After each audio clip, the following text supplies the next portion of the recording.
moment we've been waiting for is here. Olá, bem-vindo à 7ª temporada do PQU Podcast, o podcast para psiquiatras em formação. Aqui é evidência com opinião. Eu sou Luiz Alberto Etten e é uma satisfação tê-lo como ouvinte. A ansiedade talvez seja a emoção humana mais importante em termos de sobrevivência da espécie, competindo apenas com o asco. Os sapiens que comeram coisas estragadas ou que não se afastaram de lugares com odor fétido certamente não deixaram descendentes. Aqueles que não sentiram ansiedade diante do perigo em potencial também não. Mas, sendo tão antiga, o que já foi dito sobre a ansiedade? Entre outros pontos, abordaremos o quanto o entendimento de ansiedade, dos transtornos de ansiedade e de como manejá-los variou com o passar do tempo e a evolução da cultura ocidental. O PQU Podcast é uma iniciativa independente do Vinícius e minha que tem como objetivo divulgar informações, evidências, conceitos e opiniões de interesse para o psiquiatra em formação. Escutando o nosso podcast, você não vai se tornar psiquiatra, mas um psiquiatra melhor. Se gosta dele, compartilhe com amigos e colegas. Desde os primórdios, dos tempos mais remotos de que temos notícia, reconhece-se a existência de um quantum de ansiedade normal, de casos em que ela está ausente e daqueles em que ela é claramente excessiva. Como pretendo lhes mostrar, no entanto, as fronteiras entre esses estados e mesmo seu entendimento mudou bastante. Vamos dar início à biografia dos transtornos de ansiedade com um sobrevoo pela Grécia clássica. Os escritos de Aristóteles, filósofo e matemático, discípulo de Platão, que viveu no século IV a.C., nos mostram como era encarada a ansiedade e o medo naquele tempo e naquela cultura. Ambos, naturalmente, surgiam em resposta a situações ameaçadoras diante de algum perigo próximo ou iminente. Suas manifestações físicas, naquela época como hoje em dia, consistiam de rubor facial, inquietação, palpitações, tensão muscular e ranger de dentes. Por outro lado, a demonstração aparente desse medo e dessa ansiedade nos campos de batalha era talvez a coisa mais vergonhosa que pudesse acontecer com um homem, e faria com que ele fosse ridicularizado, desprezado e perdesse seu prestígio, fosse quem fosse. Partindo desse mesmo pressuposto, de que a ansiedade surge natural e inevitavelmente em situações de perigo, o filósofo romano Sêneca, que viveu no início da era cristã, notou que mesmo o mais valente e corajoso dos homens sentia medo e ansiedade. O que era essencial para a manutenção de seu valor social era a sua habilidade de controlar seus medos. Ou seja, a diferença crucial entre o homem corajoso e o covarde era como ele lidava com a propensão natural ao medo diante do perigo, uma distinção muito mais moral do que psicológica ou mesmo fisiológica. Sendo assim compreendida a ansiedade e o medo, e tão importante controlá-la, dissimulá-la ao menos, os meninos eram expostos a situações de tensão e mesmo de perigo, para que desde muito cedo fossem se dessensibilizando e aprimorando seu autocontrole nessas condições. No filme 300, isso é mostrado de maneira bem realista. Dessa forma, a coragem e o comportamento intrépido eram muito mais uma habilidade adquirida do que uma escolha lógica ou um traço inato. Aristóteles foi mais além. Afirmou claramente que os homens cuja reação diante da ansiedade e do medo ocupava um meio termo entre os extremos, entre o homem destemido e o covarde, eram os que tinham maior valor, já que os dois outros tipos eram, lógico que por motivos diferentes, imprudentes, precipitados e até imprevisíveis. Colocado de outro modo, O homem corajoso, valente, o herói, enfim, é aquele que sente medo, mas segura a onda, se controla. Cícero, que viveu no primeiro século da era cristã, contribuiu para o conhecimento sobre ansiedade por ter feito distinção que até hoje é tida como válida entre ansiedade traço, anxietas, e ansiedade estado, angor, no sentido de que aqueles que às vezes sentem medo não necessariamente são sempre ansiosos, e nem que os que são ansiosos necessariamente sintam medo em todas as situações. Anxietas é uma predisposição relativamente estável, enquanto angor seria a experiência transitória caracterizada por ataques de terror. Além do temor em uma batalha, em um naufrágio, os pensadores clássicos observaram que algumas situações sociais também eram fonte de ansiedade. Ansiedades sociais, como as respostas a situações de perigo, também eram compreendidas em termos morais. A posição na hierarquia social determinava que emoções eram apropriadas ou inapropriadas. Sêneca, por exemplo, considerava uma propensão natural que se sentisse ansiedade antes de se falar em público. Mesmo o mais eloquente dos oradores sente seu couro cabeludo retesar quando se prepara para falar, dizia ele. Também explica que os homens naturalmente temem a fúria dos que lhes são superiores, mas não a dos seus subalternos.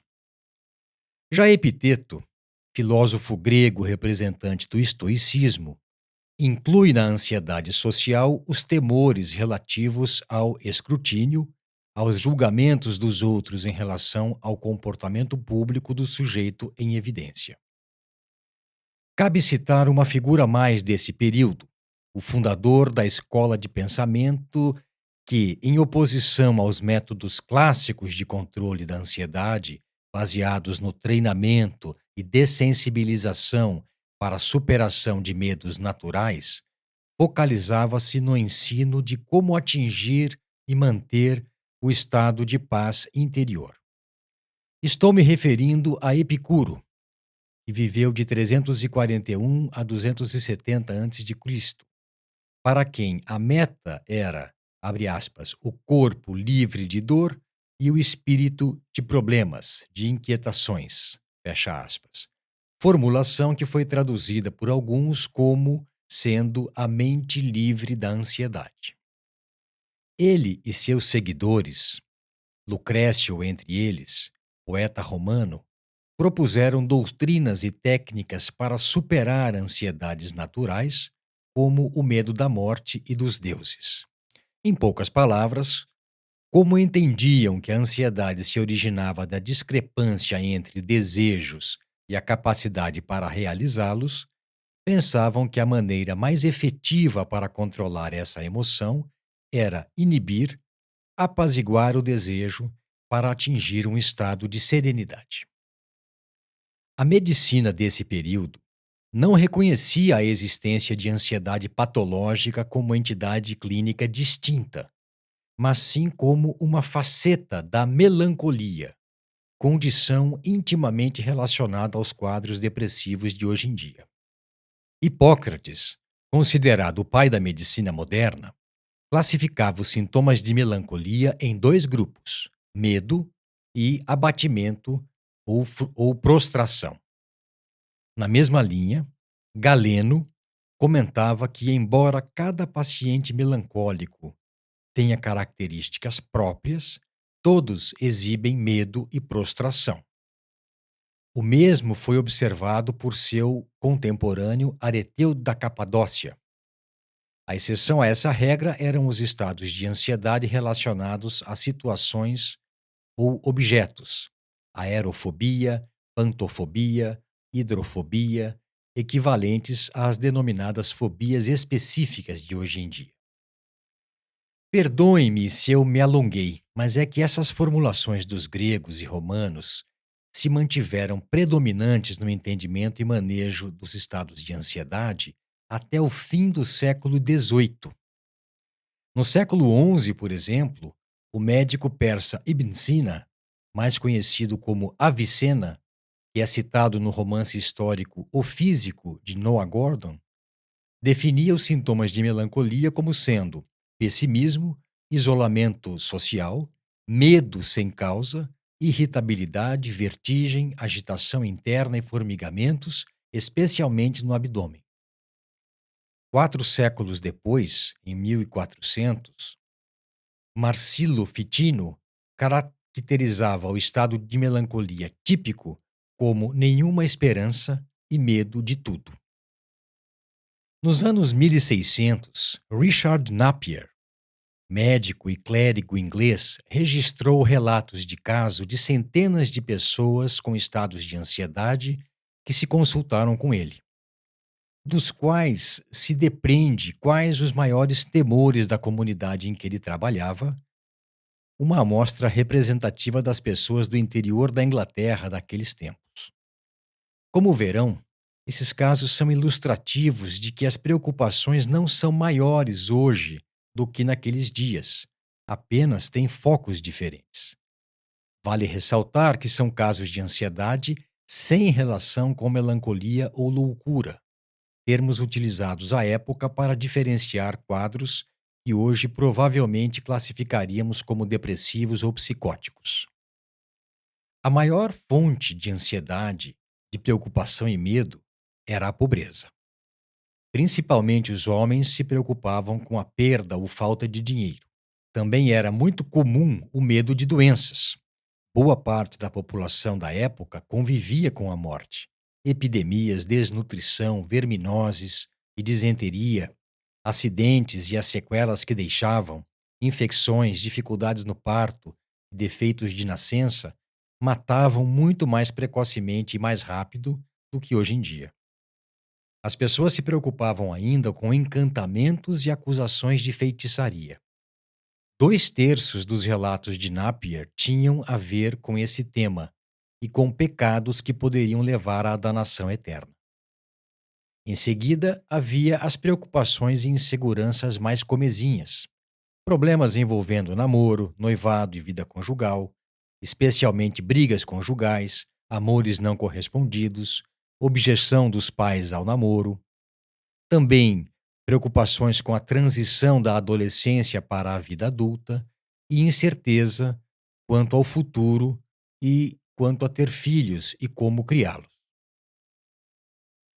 Indo adiante no nosso sobrevoo histórico, pelas fontes que consultei, o filósofo escocês David Hume, no seu Tratado da Natureza Humana, de 1739, contribuiu decisivamente para a distinção de medo e ansiedade, de tristeza e melancolia, mesmo não estando preocupado com as implicações médicas de sua análise filosófica.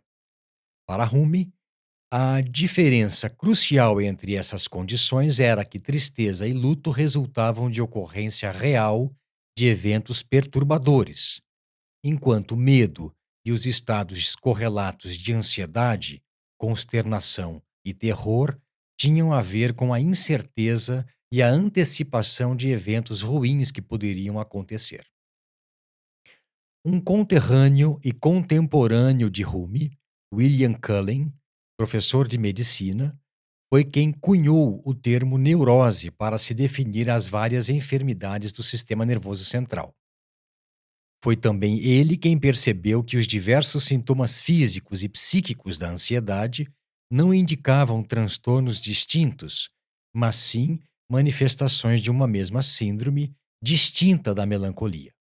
Foram contribuições como essas que pavimentaram o caminho para a ampla medicalização e especificação dos transtornos de ansiedade no decorrer do século XIX, com a confluência de ideias originárias em diversos setores do crescente conhecimento humano. Ainda no século XIX, persistia um certo desinteresse em se diferenciar entre ansiedade normal e patológica, cujos limites permaneciam borrados. Foi em 1844 que Søren Kierkegaard publicou o livro O Conceito de Ansiedade. o primeiro especificamente dedicado a esse tema. Nele, o filósofo dinamarquês identifica a universalidade e, portanto, a normalidade dos aspectos existenciais da ansiedade. Logo na introdução, apresenta uma ideia que os existencialistas desenvolverão à exaustão. Abre aspas. No fundo de cada ser humano habita a ansiedade pela possibilidade de estar sozinho no mundo, esquecido por Deus, passando despercebido pelos milhões e milhões de habitantes dessa enorme morada. Fecha aspas. Apesar de se dedicar à ansiedade como emoção, sentimento normal, Kierkegaard faz referência à ansiedade patológica, dizendo que ela é opressora, improdutiva e resulta da impossibilidade do indivíduo ir adiante, enfrentar situações de ansiedade normal. Em síntese, ele propõe que a individuação, o processo de distinção de si entre os outros para tornar-se um eu pleno, é alcançada ao preço de se confrontar a ansiedade inerente à tomada de posição, contra ou a favor, em nosso ambiente. Eu não vou me alongar mais com as ideias de Kierkegaard, mas fica aqui o registro do primeiro estudo mais direto e mais profundo sobre ansiedade até esse ponto da história.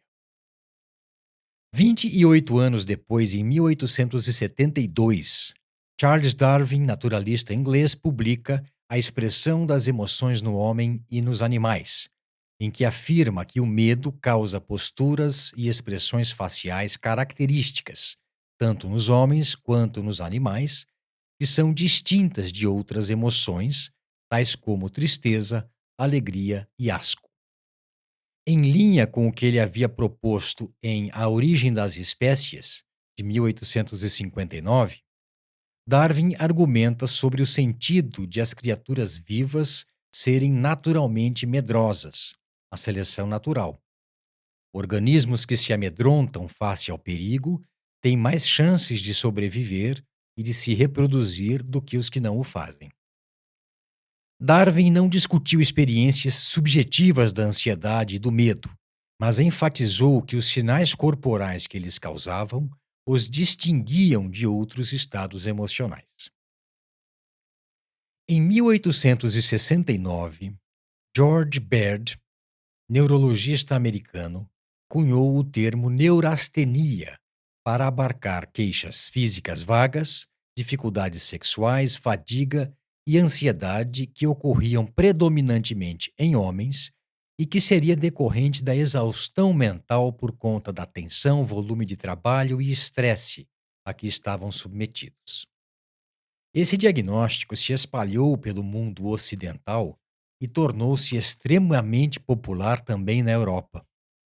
Baird realizou 3 feitos na comunidade médica. Primeiro, nomeou quadros equivalentes à histeria, que era um diagnóstico feito predominantemente em mulheres e que ocorriam em homens. Em segundo lugar, englobou sintomas somáticos e psicológicos em uma só categoria de enfermidade. E, por fim, direcionou o olhar dos alienistas para os pacientes não institucionalizados.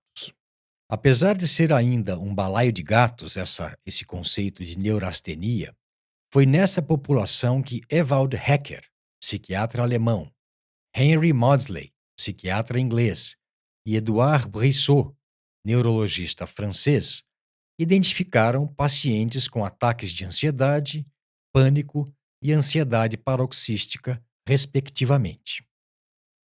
Aí, em 1895, acontece um marco. A publicação de artigo inovador de Sigmund Freud, intitulado A Justificativa para se separar de neurastenia, uma síndrome particular, a neurose de ansiedade. Do atoleiro, do pântano que havia se tornado o diagnóstico de neurastenia, Freud foi capaz de extrair uma síndrome constituída por sintomas muito mais relacionados entre si do que os que faziam parte do quadro descrito por Baird.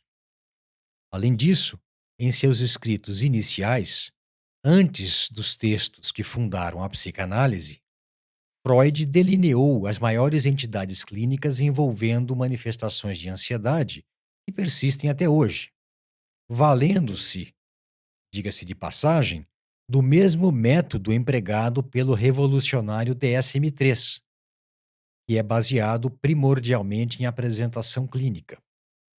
Com nomes um pouco diferentes dos que são usados atualmente e agrupadas sob uma denominação maior de neuroses de ansiedade, já estavam lá o transtorno de ansiedade generalizada, o transtorno de pânico, as fobias e o toque.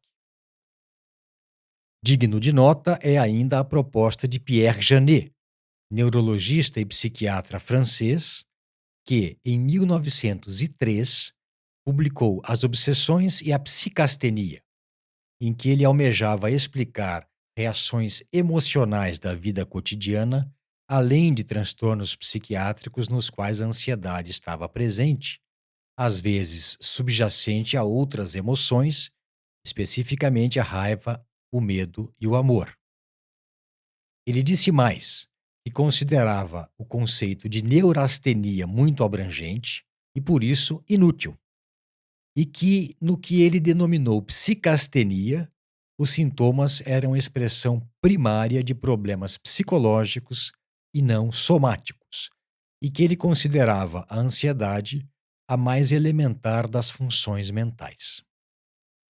Depois de Freud, talvez tenha sido Janet quem mais se esforçou para desenvolver nosologia de condições envolvendo ansiedade. Ele, porém, diferente do colega austríaco, não fundou uma escola e suas ideias não floresceram.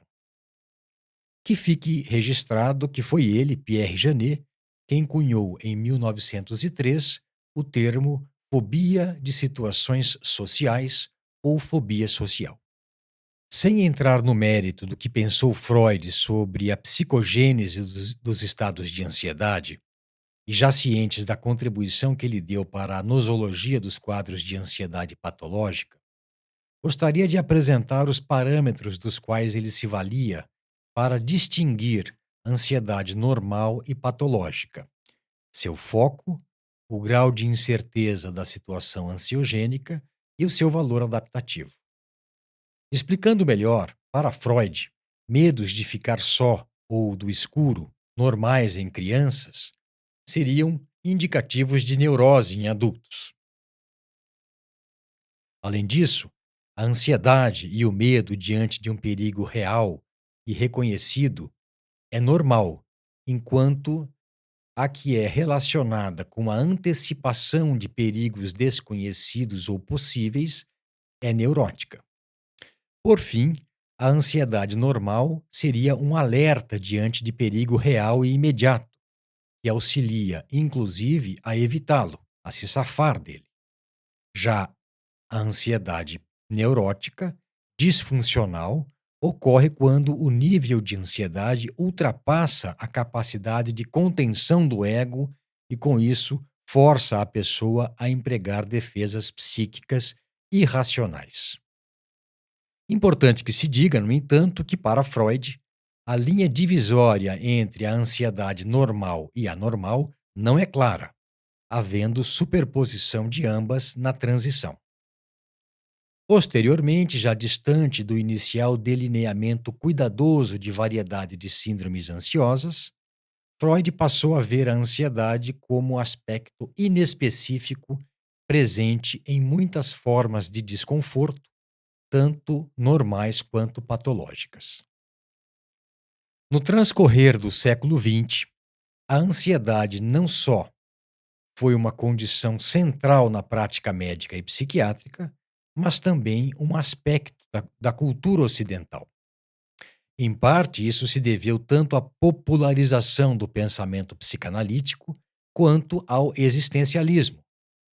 Nos escritos de Martin Heidegger, Jean-Paul Sartre e Simone de Beauvoir, dentre outros, que colocaram a ansiedade no centro da condição humana. Na verdade, a ansiedade, já sinônimo de desconforto, de distress, tornou-se o símbolo coletivo do estado emocional dos ocidentais em meados do século XX, época que ficou conhecida como a Era da Ansiedade. Esse era o terreno, e aí nele foi semeada uma semente. Em 1955, foi lançado para o público e para os médicos o tranquilizante meprobamato, cujo nome comercial nos Estados Unidos era Miltown.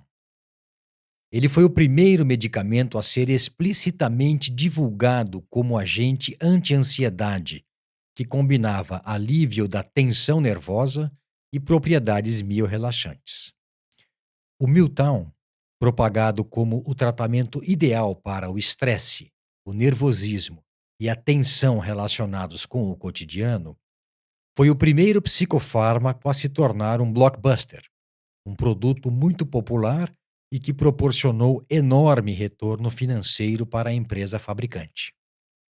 Segundo Alan Horowitz relata no livro Anxiety: A Short History, de 2013, contribuíram muito para a sua difusão e popularização o fácil acesso, o custo módico e o efeito rápido. Horowitz conta que uma vez feita a prescrição, ela tinha validade indeterminada e poderia ser aviada indefinidamente e que até psicanalistas, usualmente avessos à farmacoterapia, prescreviam tranquilizantes para muitos de seus pacientes nessa época. No Brasil, o meprobamato foi comercializado com os nomes fantasia de Fidepax e Equanil. Os benzodiazepínicos Librium, clordiazepóxido, cujo nome comercial deriva de Equilibrium, e o Valium, o diazepam, ambos do laboratório Hoffmann-La Roche, esse segundo cujo nome comercial faz referência ao termo latino valere, com o sentido de passar bem ou de ser saudável, sucederam o Miltown como os mais vendidos e consumidos. Eram propagados para o alívio da ansiedade relacionada ao estresse causado por problemas conjugais, excesso de trabalho, reveses da carreira profissional, fases de transição na vida, trabalho doméstico e até mesmo pelo trânsito engarrafado. Além disso, enfatizava-se que eram muito úteis para o alívio de queixas somáticas relacionadas a problemas emocionais. Aqui fica bem claro como os competentes e bem pagos departamentos de marketing da indústria farmacêutica fizeram seu trabalho de identificar as necessidades do indivíduo comum da época e vender a solução em uma pílula. Nem preciso falar que o resultado dessa festa foi que muito do que seria ansiedade normal, uma reação do organismo ao excesso, um sinal de que se estava exagerando, transformou-se em um mal a ser controlado, em uma doença. E aí se deu a primeira invasão para valer do terreno da ansiedade normal, cujo conteúdo passou a ser considerado patológico, um mal a ser subjugado. E aí, meus amigos, em 1980, tivemos outro marco na história dos transtornos de ansiedade, a publicação do DSM-3, no qual somente sintomas manifestos e não pressuposições teóricas foram utilizados para distinguir os vários transtornos. Como visto no episódio 129, isso foi também feito como maneira de sair fora do modelo psicanalítico ainda dominante, e, de fato, os critérios diagnósticos construídos de acordo com essa premissa, sem inferências etiológicas, foi muito útil na organização prática da psiquiatria, já predominantemente ambulatorial, e aumentou sua aceitação entre profissionais de diferentes correntes teóricas. O DSM-3 revolucionou o conceito de ansiedade patológica. Descreveu múltiplos transtornos distintos com base na sintomatologia, sem referência a processos etiológicos. Eram eles as fobias, simples, social e agorafobia, o transtorno de pânico, o transtorno de ansiedade generalizada, uma categoria residual não diagnosticada se houvesse sintomas de outros transtornos mentais, o TOC, o transtorno de estresse pós-traumático e o transtorno de ansiedade sem outra especificação. Na CID-10 de 1992, que foi muito influenciada pelo DSM-3, o TOC não era considerado um transtorno de ansiedade, mas sim um transtorno à parte. Atualmente, já com esses termos assimilados no nosso vocabulário e na nossa vida cotidiana, até parece que não foi grande coisa, mas na verdade foi algo sem precedentes na história da psiquiatria, o que o DSM-3 proporcionou. Mesmo Freud, quando fez coisa semelhante no fim do século XIX, quando descreveu as diversas neuroses de ansiedade, as incluiu em teoria unificadora, que as considerava manifestações diferentes do mesmo processo subjacente. Observem que o DSM-3 delimitou os transtornos de ansiedade, mas preservou o que seria a ansiedade normal, com critérios de distinção explícitos entre o normal e patológico. No DSM-4, eles foram mantidos, exceto para transtorno de ansiedade generalizada, que foi alçada de categoria residual a principal, sendo que não mais se exigia 6 meses de duração para a ansiedade relacionada a trabalho ou vida acadêmica. Com o advento do DSM-5, entretanto, ocorreu simultaneamente uma pequena retração dos transtornos de ansiedade na medida em que os transtornos de humor ganharam precedência quando os sintomas de ambos estão presentes, e uma nova invasão da zona da ansiedade normal com a mudança de critérios para o diagnóstico de transtorno de ansiedade generalizada, tornando-os muito mais abrangentes. Preocupações com várias questões, não só profissionais ou acadêmicas, ocorrendo na maior parte dos dias por pelo menos 6 meses. Com essa informação, finalizo esse episódio do PQU Podcast em que apresentei de maneira sucinta como se deu a origem e o desenvolvimento dos transtornos de ansiedade até o ponto em que estamos hoje. Para onde iremos? O que virá a seguir? Aguardemos os próximos episódios da série. Um abraço e até a próxima.